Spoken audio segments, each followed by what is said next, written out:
Si vous êtes à la recherche de clés et de réflexions pour vous aider à déconnecter de la cadence infernale du quotidien, à vous retrouver ou vous révéler, à accéder à une meilleure relation à vous-même qui rayonnera dans votre relation aux autres, dans votre travail ou votre vie personnelle, alors vous êtes au bon endroit. Bonjour et bienvenue dans le podcast L'Appel du Calme. Je suis Anne-Gaëlle, coach professionnel et entrepreneur, mais surtout maman, épouse et femme, ballottée par mon hypersensibilité en quête d'équilibre et de calme intérieur.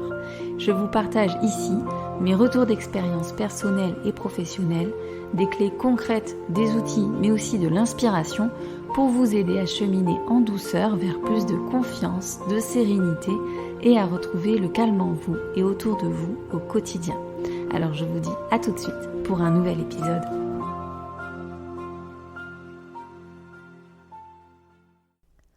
Avez-vous l'impression que dans votre tête, un petit hamster tourne dans sa roue encore et encore?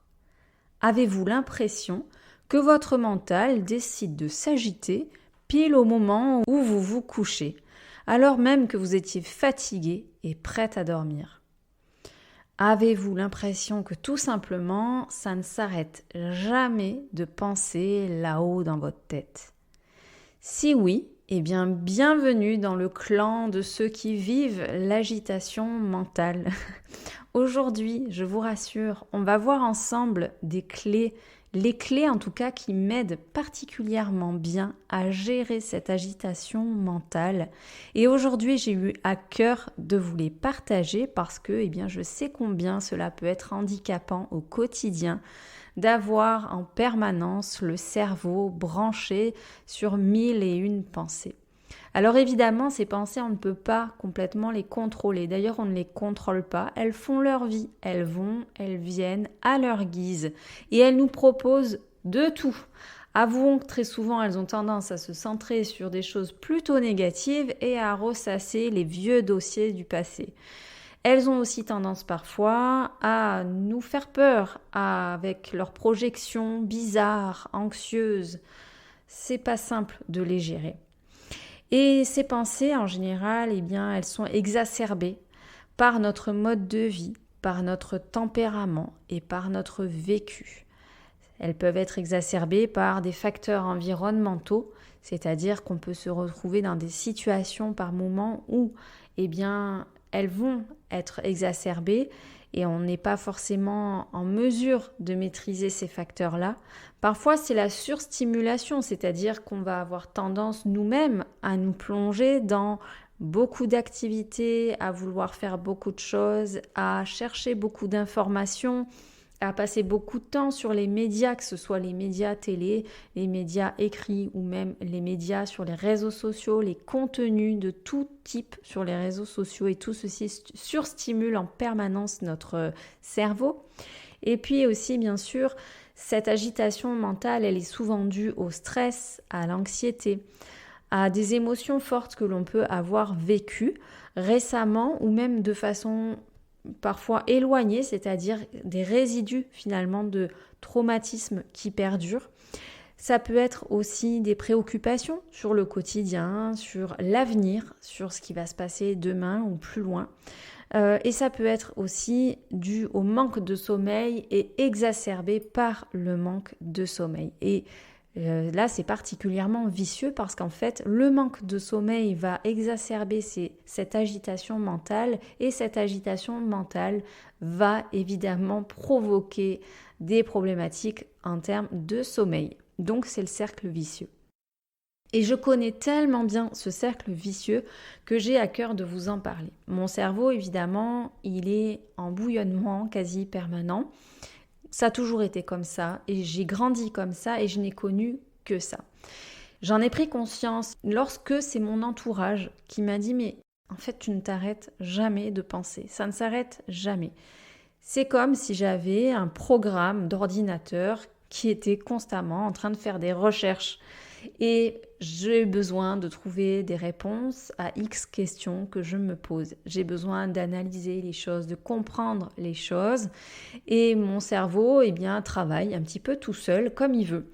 Sauf que parfois, il s'emballe, il fait des détours, il me propose des trucs pas super et ça a tendance à juste provoquer encore un petit peu plus de pensées incessantes. Donc je me suis dit, il faut que tu trouves des solutions, notamment parce qu'il y a une chose que j'ai besoin urgemment d'améliorer dans mon quotidien, c'est mon sommeil, ma qualité de sommeil. Alors évidemment, l'agitation mentale, comme je l'ai dit juste avant, en général, elle est quand même aussi provoquée par des choses. Il y a le tempérament de base, comment on est fait, et les cerveaux droits, ceux qui ont beaucoup d'imagination, de créativité, etc., sont particulièrement enclins à avoir un cerveau qui s'agite beaucoup, qui pense beaucoup, etc. En tout cas, on a de la conscience, on met de la conscience sur ses pensées, parce que en fait, c'est pas qu'on pense plus que les autres. Tout le monde a le même flot de pensées qui survient, c'est juste que ce ne sont pas le même type de pensées et on n'est pas le même niveau de conscience sur les pensées qui nous habitent. Et donc, c'est comme si j'avais l'impression de m'observer penser et d'observer en fait ce qu'elles sont en train de me dire et d'être dans cette analyse constante. Donc, effectivement, c'est particulièrement épuisant. Et c'est mon mari qui me disait ça l'autre jour. Il me disait, mais moi, je comprends que tu sois fatiguée parce qu'en fait, c'est comme si tu n'avais jamais de répit ou de repos dans ta tête. Bien sûr, pour mon bien-être, je me suis dit qu'il fallait que je trouve des solutions pour améliorer ça. Alors, il y a des choses que lorsqu'on tente de les améliorer et que ça ne fonctionne pas, c'est que, en fait, il faut comprendre que un cerveau qui est très agité, comme ça aussi, c'est que, notamment la nuit, et ce qui est mon cas, c'est que c'est un cerveau qui est en état d'hypervigilance. Et l'hypervigilance, en fait, elle est avant tout corporelle, plutôt que cérébrale, mais ça se retraduit par une agitation mentale.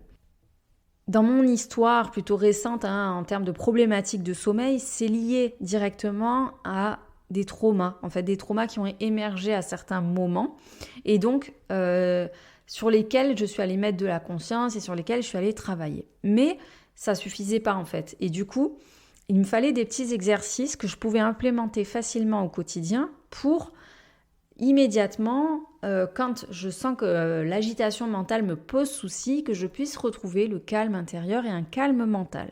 Et c'est ça aujourd'hui que j'ai envie de vous proposer parce que j'ai un petit protocole, un mini protocole que je délivre en séance à mes clientes qui ont des problèmes d'anxiété ou d'agitation mentale de la même façon. Et j'ai envie de vous proposer aujourd'hui ce mini protocole pour que vous puissiez l'appliquer à vous aussi. Je vous le propose parce qu'il est très simple, il est facile à s'approprier et il marche vraiment que ce soit le jour ou la nuit. Donc si vous êtes particulièrement sujet ou sujette à cela, eh bien je vous invite à prendre un cahier peut-être ou un carnet pour noter simplement ce protocole de 4 questions. Il y a 4 questions qu'il faut que vous vous posiez parce que si vous êtes dans l'agitation mentale et que simplement vous vous dites oh, arrête de penser, stop. Alors ça peut marcher, mais ça marche en général que quelques secondes. C'est-à-dire que le stop, effectivement, ça marque une vigilance. On a tous intégré depuis l'enfance que au stop, on doit s'arrêter. Donc au stop en voiture, on s'arrête. Quand nos parents nous disaient stop, ça voulait dire on s'arrête. Donc ça, si on dit stop à notre cerveau, il l'a intégré, il va arrêter. Mais en fait, très souvent, les pensées reviennent quelques secondes, quelques minutes plus tard et de plus belle. Et si la nuit, par exemple, je me mets à penser beaucoup et que je dis à mon cerveau, maintenant stop, j'ai envie de dormir, il faut que je dorme, eh bien vous allez constater qu'en général, ça ne fonctionne pas. On n'arrive pas à stopper nos pensées et puis en fait, on ne fait que s'agacer parce que les pensées sont incessantes et reviennent et donc on n'arrive pas à trouver le sommeil. Donc c'est complètement contre-productif à ce moment-là de se dire, je dois ne plus penser. Parce que plus je me dis je dois ne plus penser, plus mon esprit va se focaliser sur le fait de penser, en fait. Puisqu'il ne comprend pas non plus la négation, il va se focaliser sur le fait de penser. Donc ça ne marche pas. Ces solutions, en tout cas pour moi, me dire stop, ça ne suffit pas, ça ne fonctionne pas. Donc si c'est votre cas aussi, eh bien ici, ces 4 questions, elles vont vous aider. Pourquoi ? Parce que c'est le processus qui permet en fait de sortir de toute mentalisation justement. Dans cette posture où on se retrouve enfermé dans un état où on est juste dans le mental. Et en fait ce qu'on veut avec ces 4 questions, c'est simplement faire un voyage de quelques centimètres vers le centre de son corps. On veut redescendre simplement un petit peu plus bas et à un niveau de conscience corporelle réenclencher un mouvement, et je vais vous l'expliquer par la suite, ce mouvement-là. Ça va permettre du coup de sortir de cette fixation mentale et de ces pensées sur lesquelles on est focalisé. Alors la première question, eh bien ça va être de mettre de la conscience sur ce que l'on est en train de se raconter et sur ce que l'on se dit. En fait, on peut avoir donc différents types de pensées, soit des ruminations, on rumine des choses du passé, donc qui se sont passées peut-être juste avant, 1 heure avant, 2 heures avant, 3 heures avant, une semaine avant, ou peut-être des fois 10, 15 ans, 20 ans avant. On est capable de remonter dans le temps et puis d'aller ruminer une chose en entraînant une autre, ça fait boule de neige et on remonte dans notre passé. Ça peut être aussi des pensées qui sont liées à la projection. Donc là, cette fois-ci, on anticipe le futur avec des peurs sur lesquelles on projette différents scénarios où on a des doutes, on a des peurs, on ne sait pas et on essaye de maîtriser ce qui pourrait se passer en y pensant. Mais ça ne fonctionne pas non plus. Ça vous est d'ailleurs peut-être déjà arrivé d'avoir l'impression, en fait, d'avoir passé la journée dans votre tête et de ne même pas avoir eu conscience de votre corps, comme si vous étiez 2 entités dissociées. Et ça s'appelle la dissociation d'ailleurs. Et à ce moment-là, ce qu'on veut, c'est réaligner vraiment le corps, reconnecter au corps et se réaligner sur cet axe dont je vous parle régulièrement, cerveau, cœur, corps. Donc pour ça, on va mettre de la conscience sur les pensées. On ne va pas chercher à les analyser, à se dire oui, mais pourquoi, oui c'est bien, non c'est pas bien, et puis ça devrait être comme ceci, et puis c'est cela. Non, on s'en fiche, on ne va pas juger ni analyser ce que l'on est en train de penser. On met juste de la conscience, comme si on allumait une petite lumière sur tiens, à cet instant-là, qu'est-ce que je me dis ? Et à partir de là, qu'est-ce que je me raconte depuis tout à l'heure ? Ça va nous permettre d'aller ensuite identifier ce que cette pensée génère en nous. On part de ce « qu'est-ce que je me dis ?» première question. « Ah, qu'est-ce que je ressens ?» deuxième question. Donc, qu'est-ce que je ressens ? C'est identifier l'émotion que la pensée a générée. L'émotion, parfois, on n'arrive pas à mettre un mot dessus, à la définir. Ça peut arriver. C'est une question d'entraînement parce que plus vous vous entraînez à le faire, plus facilement ça viendra. Mais j'ai des clientes lors des coachings qui me disent « Je suis incapable en fait d'identifier ce que je ressens dans mon corps, je suis incapable d'identifier l'émotion. » Et cette émotion, si on n'arrive pas à dire c'est là je me sens nerveuse, irritable, en colère, triste, peureuse, anxieuse, etc., c'est pas grave. On va identifier où ça se situe dans le corps. Donc on va simplement observer son état corporel et on va peut-être percevoir des tensions à un endroit ou à un autre. On va peut-être percevoir qu'on a plutôt des difficultés à respirer ou que ça a l'air bloqué, fermé à l'intérieur de nous, qu'on a des crispations peut-être dans la mâchoire ou qu'on a les mains repliées sur elles-mêmes ou croisées ou hyper tendues. On peut remarquer ces choses-là.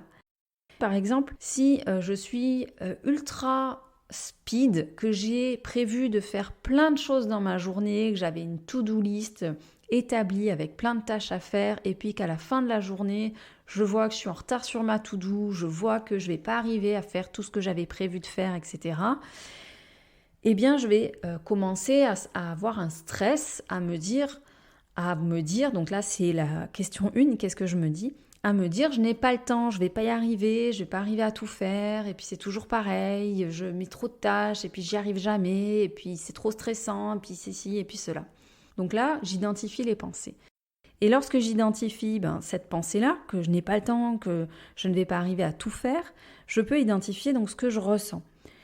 Donc dans mon exemple, je le reprends, ça va être je ressens des tensions dans mon corps, au niveau des cervicales, c'est super tendu, au niveau des épaules, des omoplates, là je sens que c'est en tension, que je me crispe, que je suis les épaules un petit peu remontées, que ça me fait mal, ça brûle un petit peu dans la nuque.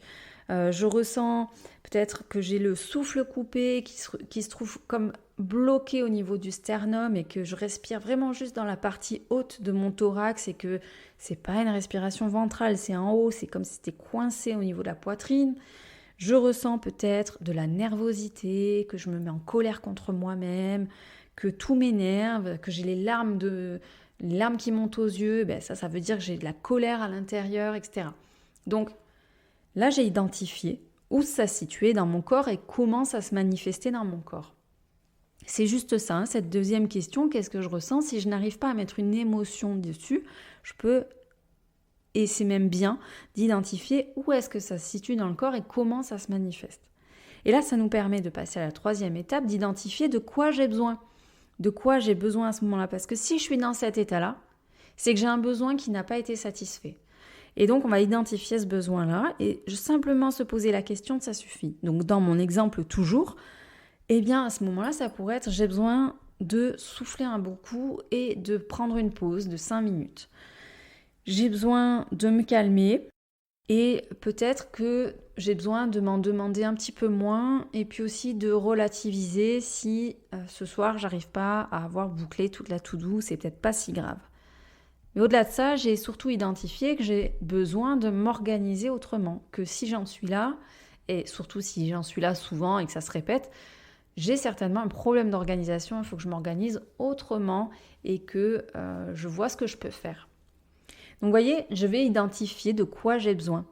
Et puis là, ça va me permettre de passer à cette quatrième étape de remise en mouvement. C'est-à-dire que le mouvement, il peut être physique et concret, mais en fait, il va être surtout symbolique. C'est-à-dire que là, je vais reprendre le pouvoir sur les pensées que j'avais. C'est-à-dire que je ne laisse plus seulement les pensées me dominer et agir comme elles veulent et m'emmener où elles veulent.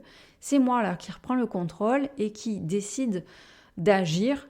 Donc, l'exemple que j'ai pris tout à l'heure, puisque j'ai identifié que j'ai besoin de m'organiser autrement, là, je vais me dire, ok, j'avais besoin d'une pause, j'ai envie de prendre cette pause. J'ai envie de prendre ces 5-10 minutes pour moi, de souffler un bon coup, peut-être de faire, je vais vous le dire juste après, quelques exercices pour me détendre.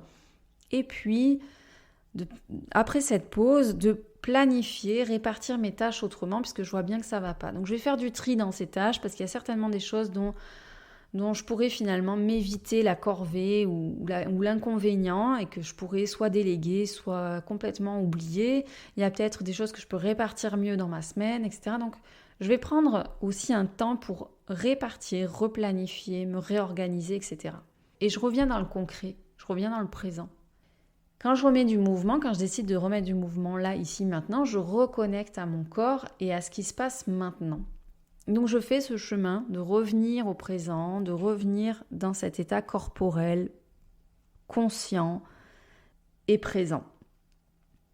Et à partir de là seulement, je vais faire une méditation. Alors si c'est la nuit par exemple, je vais faire une petite méditation, des exercices de respiration. Si j'essaye de faire une méditation, des exercices de respiration, quand j'arrive pas à dormir, que je me suis bien énervée parce que je vois l'heure qui tourne et que je me dis demain je vais être fatiguée, etc. Et que j'essaye en fait de faire le vide ou que j'essaye de me calmer en respirant, je ne sais pas vous, mais personnellement, moi ça ne fonctionne pas. Ça fonctionne peut-être pour certaines personnes, pour moi ça ne marche pas. Et donc c'est pour ça que j'ai cherché d'autres solutions. Et donc je passe par ce processus, ce protocole de 4 questions et ensuite, seulement après, je fais des exercices. Donc parmi ces exercices, j'ai envie de vous en proposer 6.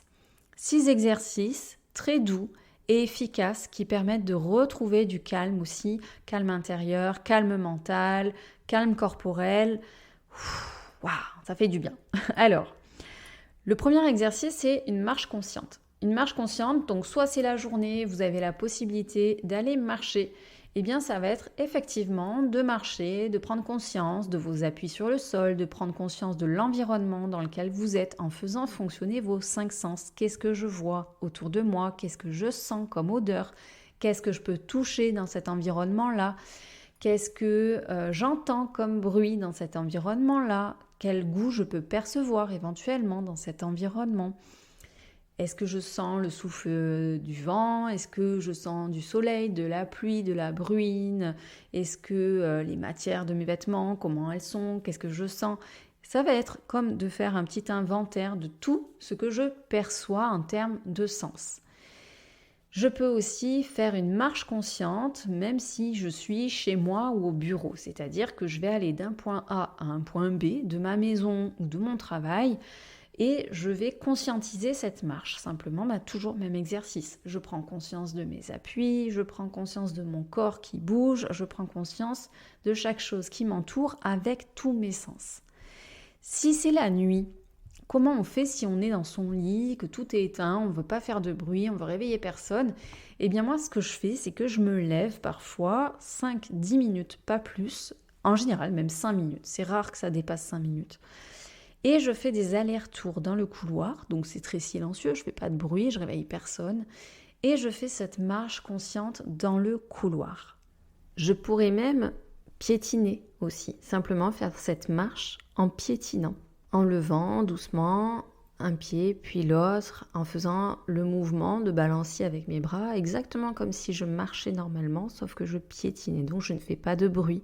Je peux aussi piétiner, par exemple, si je suis au bureau, au travail, et que j'ai pas la possibilité de faire des allers-retours dans un couloir, je peux très bien faire ça aussi dans mon bureau, me lever quelques minutes et faire ça, voilà, en poussant ma chaise, en poussant un petit peu la table, pourquoi pas.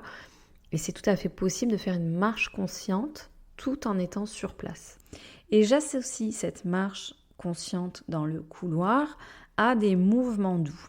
Donc ça c'est le deuxième exercice que je vous propose, je vais faire des étirements très doux.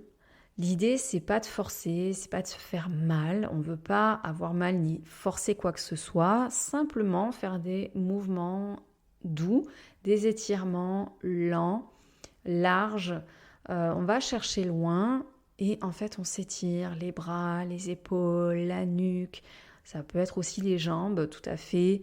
Ça peut être vraiment toutes les parties du corps où vous sentez que vous avez besoin un petit peu de dénouer quelque chose, dénouer des tensions, revenir dans plus de calme. Vous pouvez faire aussi des exercices de balancement doux. Alors des balancements que vous faites soit debout, en mode je passe d'un pied sur l'autre et je me balance un petit peu comme si j'étais un arbre qui était bercé par le vent ou si j'étais un voilier bercé par la houle, mais une houle très douce. On veut des alizés, on veut quelque chose de très doux, pas quelque chose qui souffle fort. On est vraiment dans un balancement très doux. Je peux balancer juste mes bras, mes épaules de gauche à droite, d'avant en arrière. Voilà, je peux faire des balancements comme ça et je peux même me balancer si je suis allongée dans mon lit. Je peux me balancer comme si je voulais en fait me bercer. Donc, je vais me balancer en appui sur mon dos, sur mon bassin, de gauche à droite, de droite à gauche. Pas complètement, on ne veut pas rouler dans le lit, hein. On ne fait pas des roulades. Juste on se berce. Comme si en fait il y avait quelqu'un qui vous berçait. On revient à ce mouvement finalement enfantin où on était bercé, ça nous sécurisait, ça nous calmait. Et bien là, on se le fait pour soi-même, il n'y a personne pour nous bercer, on le fait. Donc on se balance de droite à gauche. Voilà, et vous pouvez aussi vous étirer, même si vous êtes allongé, c'est possible aussi de faire des étirements, d'aller chercher en fait les bras le long du corps, avec le bout de vos doigts, vous allez chercher à allonger comme ça vos bras, comme si vous vouliez réussir à toucher vos chevilles, ce qui est impossible en soi, mais vous tirez, vous visualisez ça, et vos orteils comme s'ils cherchaient à aller chercher à sortir du lit à l'extérieur, ça va aussi étirer vos jambes. Donc vous pouvez faire ça de toute façon allongé ou debout ou assis sur une chaise.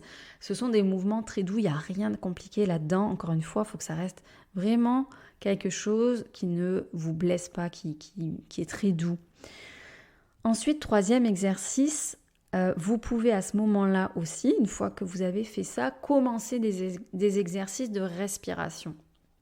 Parce que, alors la cohérence cardiaque par exemple, c'est un exercice de respiration que j'aime beaucoup, mais moi si j'ai de l'agitation mentale, je le fais, ça me calme 3-4 minutes, mais ensuite mes pensées reviennent et puis ça recommence de plus belle, donc ça n'a pas vraiment fonctionné.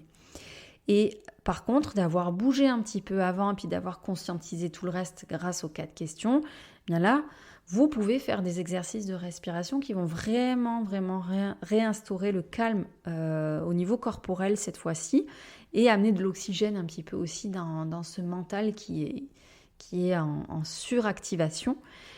Donc, 3 exercices de respiration. Le premier, c'est la cohérence cardiaque. Si vous ne connaissez pas la cohérence cardiaque, c'est en fait une façon de respirer qui va permettre de réguler finalement le rythme cardiaque, de l'abaisser un petit peu, de le tranquilliser un petit peu. Puis, vous pouvez faire ça sur 4, 5, 6 cycles. C'est pas la peine de le faire pendant 5-10 minutes, on s'en fiche de ça. C'est vraiment, en fait, des fois, juste de le faire 3-4 fois, ça suffit à ramener du calme.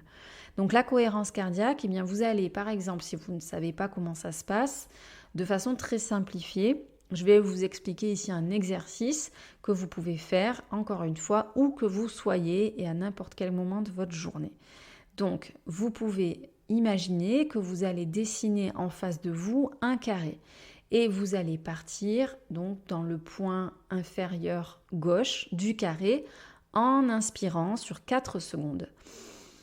Et pendant que vous inspirez, vous imaginez que vous tracez la ligne droite du carré qui monte à la verticale vers le point supérieur gauche du carré. Là, vous retenez votre respiration 4 secondes pour tracer l'horizontale qui va rejoindre le point supérieur droit du carré. Et quand vous arrivez dans le point supérieur droit du carré, vous expirez sur 4 secondes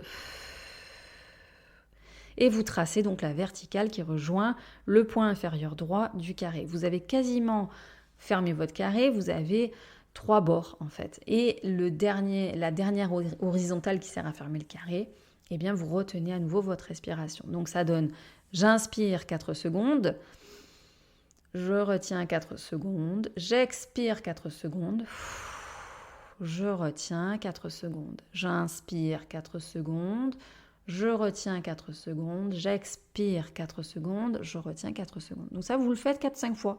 Ça suffit, pas la peine de le faire 10 fois. Vous pouvez aussi soupirer ou expirer fortement.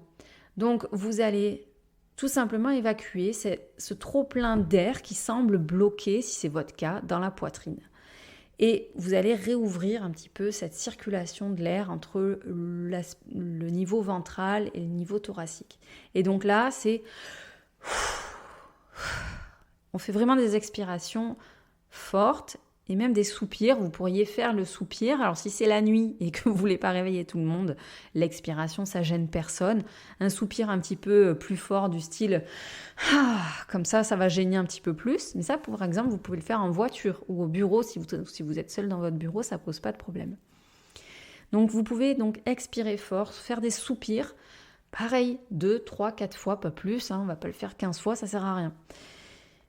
Et enfin, terminer par une expiration longue. Donc là, j'inspire normalement, mais je vais expirer sur un cycle très long. Et je vais donc pour cela, vous pouvez imaginer 2 choses. Il y a 2 variantes. Première variante, vous imaginez que vous expirez à l'intérieur d'une paille. Donc vous avez un souffle très étroit et très dirigé vers l'avant. Et puis sinon, vous pouvez imaginer que vous allez souffler une bougie qui se trouve à peu près 2 mètres devant vous et que vous allez chercher à l'éteindre avec votre souffle. Donc un souffle un petit peu plus ouvert, mais très long. Et on veut le porter très loin. C'est pas le souffle de je souffle ma bougie d'anniversaire d'un coup sec et je l'arrête. Ça, c'était le soupir juste avant. Là, on veut vraiment porter notre souffle le plus loin possible et le plus longtemps possible. Donc ça va faire, j'inspire par le nez et j'expire.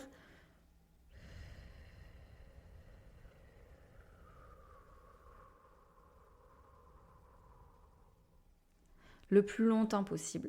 Donc je ne sais pas si vous l'avez entendu à travers le micro, mais en tout cas c'était une expiration très lente et très longue. Donc je vide tout mon air, tout mon ventre avec cette expiration. Et là, ne le faites pas trop non plus parce que ça peut provoquer l'effet inverse. Vous pourriez avoir l'impression de manquer d'air ensuite. Donc là, juste 2-3 fois grand maximum. D'accord ? Petite précision, j'ai dit pour finir tout à l'heure, juste avant, un des exercices, et je veux éviter que cela prête à confusion. C'est pas un ordre en fait d'exercices à faire. Les exercices de respiration, vous pouvez les faire dans l'ordre que vous voulez. Si moi j'avais à les faire et comme je les pratique, je vais plutôt d'abord faire le soupir pour vraiment évacuer la tension. Je vais ensuite choisir plutôt l'expiration longue en deuxième exercice pour ramener un petit peu de calme, et vraiment en dernier la cohérence cardiaque que là je vous ai présenté en premier, mais finalement ce serait plus opportun de le faire vraiment en tout dernier pour complètement ancrer ce calme à l'intérieur de vous et vraiment calmer ces pensées. Donc voilà, après il n'y a pas d'ordre, vous faites comme vous le sentez, comme vous le voulez, écoutez votre corps aussi, qu'est-ce qu'il vous dit, n'appliquez pas forcément bêtement entre guillemets les choses, observez toujours ce que ça vous provoque et adaptez selon ce qui vous fait du bien. Si ça ne vous fait pas du bien, il faut arrêter immédiatement. Enfin, vous pouvez, alors je dis enfin non, il en reste 2, il en reste même 3 exercices. Vous pouvez faire une méditation des sens. Et en fait, cette méditation des sens, je vous mettrai le lien en description, il me semble avoir fait tout un épisode là-dessus. Excellent si vous avez aussi beaucoup de stress dans la journée et que vous êtes à la limite de la crise d'anxiété en fait. Cette méditation des sens, c'est pas réellement une méditation, c'est plus que vous allez faire un inventaire en pleine conscience. Donc là, il y a 2 variantes. Soit vous faites effectivement une sorte de méditation où vous allez mobiliser chacun de vos sens. Donc vous allez vous dire, eh bien, ok, là je suis en stress, ok, je me calme et je vais essayer de percevoir autour de moi 5 choses que je peux voir, 4 choses que je peux toucher, 3 choses que je peux entendre, 2 choses que je peux sentir et 1 chose que je peux goûter. Ça, c'est une première variante. Deuxième variante, c'est juste de ne pas se prendre la tête avec X choses que je peux voir, sentir, goûter, toucher, mais juste se dire, ok, qu'est-ce que je vois autour de moi? Qu'est-ce que j'entends? Qu'est-ce que je sens? Qu'est-ce que je peux toucher? Et qu'est-ce que je peux goûter ou quel est le goût présent dans ma bouche à cet instant. Et là, on ne veut pas juger si c'est bien, pas bien, agréable, pas agréable, on s'en fout. Encore une fois, on fait juste un inventaire.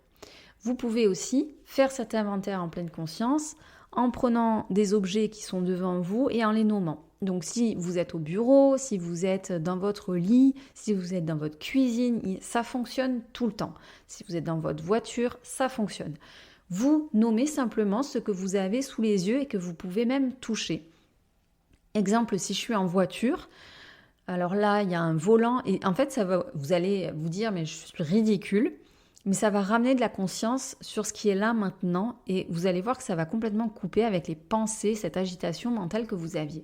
Et donc, vous allez nommer, eh bien là, il y a un volant, j'ai les 2 mains sur le volant, il y a un tableau de bord qui est gris, il y a un poste de commande avec l'écran tactile pour commander la radio. Tiens, et en ce moment, il y a le podcast L'appel du calme que je suis en train d'écouter dans les bouchons. Il y a un levier de vitesse, il y a 2 sièges de couleur grise, de matière machin chouette. Et vous nommez en fait, et vous nommez tout ce que vous voyez. Et après, vous pouvez nommer ce que vous voyez à l'extérieur. Par exemple, si vous êtes dans les bouchons que vous attendez, c'est le festival de pensée dans votre cerveau, ben là, vous pouvez nommer tout simplement ce que vous voyez à l'extérieur. Si vous êtes au bureau, ça peut être, il y a un ordinateur blanc avec un clavier sans fil blanc, une souris blanche, j'ai la règle qui est posée juste devant, j'ai posé mon stylo bleu, sur le bureau, puis il y a mon stylo et mon feutre rose, c'est mon feutre préféré, vous pouvez éventuellement commenter ceci, j'ai un bloc-notes format A4 et en fait vous restez très factuel. Donc ça peut vous paraître bizarre mais ça fonctionne, c'est simplement d'observer ce qui est là maintenant et là vous êtes complètement conscient de juste ce qui est là maintenant plutôt que de mettre de la conscience ou le focus sur ce qui se passe dans votre cerveau. Ensuite, vous pouvez utiliser comme exercice le journaling. Le journaling, c'est le fait d'écrire ce qui passe par votre tête et de le déposer consciemment sur un support. En fait, le fait de transférer quelque part par le biais de l'écriture et de la main vos pensées, ou si vous aimez écrire sur votre téléphone, sur votre ordinateur, c'est possible aussi. Mais en fait, le simple fait de transférer par le biais du mouvement du bras, de la main et du stylo, par ce support vos pensées, eh bien ça vous permet de les évacuer.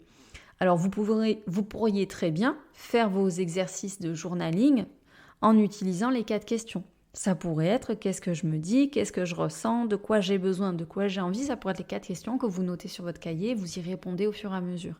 Mais ça pourrait être aussi, à l'issue de s'être posé les 4 questions, eh bien vous ouvrez votre journal et là vous y déposez absolument tout ce qui vous passe par votre tête, comment je me sens maintenant et qu'est-ce que j'ai appris par exemple, qu'est-ce que je veux ensuite, ou j'ai de la gratitude pour ceci, ou je ressens cela. En fait là il n'y a aucun filtre, il faut vraiment y aller, c'est un livre ouvert et vous déposez tout dans votre journal, alors journal, carnet intime, appelez-le recueil de pensées, appelez-le comme vous voulez, c'est pas important en fait, c'est juste de pouvoir déposer ce qui est dans votre tête et en fait en quelque sorte le poser sur un support. Dernier exercice, c'est le balayage corporel. Donc là, c'est pareil, quand on a beaucoup d'agitation mentale, c'est assez difficile de faire un balayage corporel, de revenir au calme. En général, au milieu, on n'a pas passé la tête, qu'on est déjà reparti dans nos pensées. En tout cas, c'est ce qui m'arrive, c'est ce que je vis. C'est peut-être pas le cas pour vous, mais si c'est le cas pour vous, donc faites cet exercice une fois que vous avez fait ce protocole des 4 questions et que vous avez préalablement un petit peu bougé votre corps avec les exercices précédents.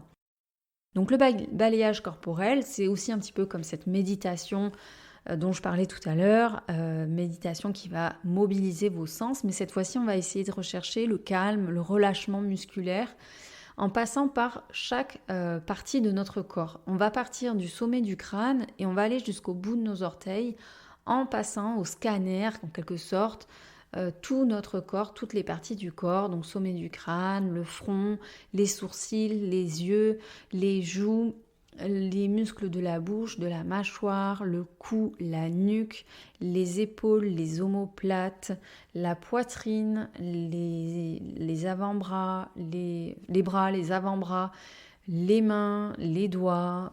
On revient après sur le centre au niveau du dos, au niveau de la cage thoracique, au niveau du ventre, au niveau du bas du dos, du bassin, les hanches, les muscles fessiers, les cuisses, les genoux, les mollets, les chevilles, les pieds et les orteils. Et en fait, vous faites ce scan et à chaque fois que vous passez sur une zone, consciemment, vous essayez vraiment de détendre les muscles. Donc logiquement, si vous avez un petit peu les muscles tendus et que notamment vous avez la mâchoire crispée et fermée, vous devriez à la fin du scan corporel ressentir que vous avez peut-être la bouche un petit peu ouverte, que vous avez le menton relâché, que vous avez l'impression par exemple que vos épaules sont vraiment descendues, que vous avez l'impression d'avoir des mains qui pèsent 1 tonne, vous avez l'impression d'avoir les pieds collés au sol ou en tout cas les jambes, si vous êtes allongé, qui sont plaquées contre le matelas, à la limite vous avez l'impression de rentrer dans le matelas. Il faut vraiment sentir que son corps il est très lourd à ce moment-là. Ça veut dire qu'il y a vraiment un dénouement des tensions musculaires et que la relaxation s'est bien faite. Maintenant, si ça ne marche pas, eh bien, on ne s'énerve pas, on ne se stresse pas, parce que sinon on repart dans l'agitation mentale. L'idée, c'est que au départ, c'est difficile. Au départ, c'est pas automatique. L'idée, avec ces exercices, c'est de se les approprier. Et pour se les approprier, il faut pratiquer. Il faut pratiquer souvent. Il ne faut pas hésiter à essayer différents exercices. Et il faut surtout éviter de continuer des exercices qui ne fonctionnent pas pour nous. Parce que c'est complètement contre-productif de s'enfermer dans un truc qui ne fonctionne pas. Donc, soyez curieux. Je vous ai donné quelques exercices. Essayez-les. Voyez ce que ça fait sur vous. Essayez d'autres choses. Et appropriez-vous un petit peu les outils pour en faire votre propre recette et avoir comme un espèce de protocole ensuite que vous appliqueriez à vous-même. Cherchez un rituel qui serait le vôtre et que vous pourriez vous approprier.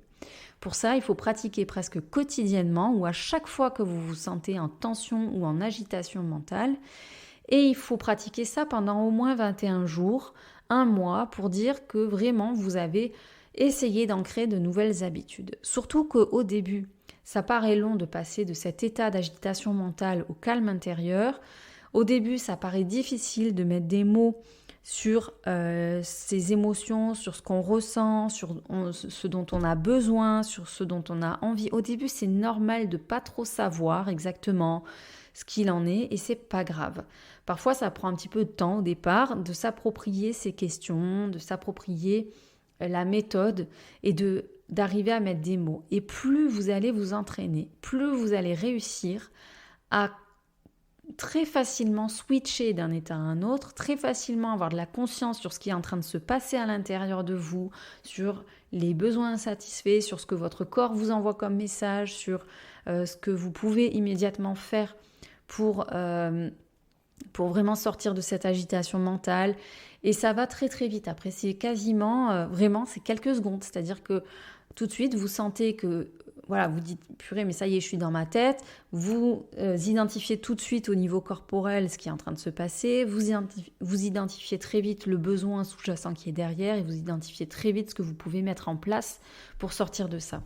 Donc ne vous découragez pas. Au départ, c'est normal que ça prenne un petit peu plus de temps si vous n'avez pas l'habitude de faire ce type d'exercice. Mais moi, j'ai envie vraiment de vous proposer ces questions que je partage d'habitude uniquement en séance.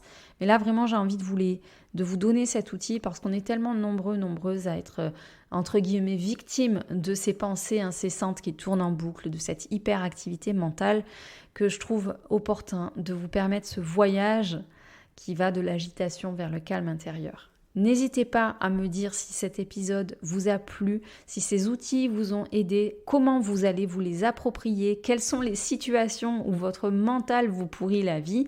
N'hésitez pas à communiquer avec moi, que ce soit sur les réseaux sociaux, sur Instagram, Facebook, je vous mets tous les liens en description. N'hésitez pas à partager cet épisode dans votre story par exemple, Instagram ou Facebook, à le partager directement à vos amis par email ou par texto en leur disant ça va t'aider, écoute ça. N'hésitez pas à noter aussi surtout et commenter ce podcast sur la plateforme sur laquelle vous l'écoutez parce que votre soutien aide à maintenir la vie quelque part de ce podcast, à m'encourager à continuer puisque c'est vraiment des outils que je vous délivre comme ça, bonus, juste pour vous apporter un petit peu plus au quotidien d'outils pour retrouver le calme en vous et autour de vous. Donc je vous remercie infiniment pour votre soutien, votre présence ici, j'apprécie énormément. Passez une très très belle semaine, je vous dis à très bientôt pour un nouvel épisode. Merci pour votre écoute d'aujourd'hui. Si vous avez aimé ce podcast et pour ne rien manquer des prochains épisodes, suivez-moi sur votre plateforme de podcast préférée. Si vous pensez que son écoute peut être utile à un proche, n'hésitez pas à le lui partager afin de le soutenir dans son cheminement personnel. En attendant le prochain épisode, retrouvez-moi sur les réseaux sociaux. Je vous dis à très bientôt et d'ici là, n'oubliez pas de répondre à l'appel du calme.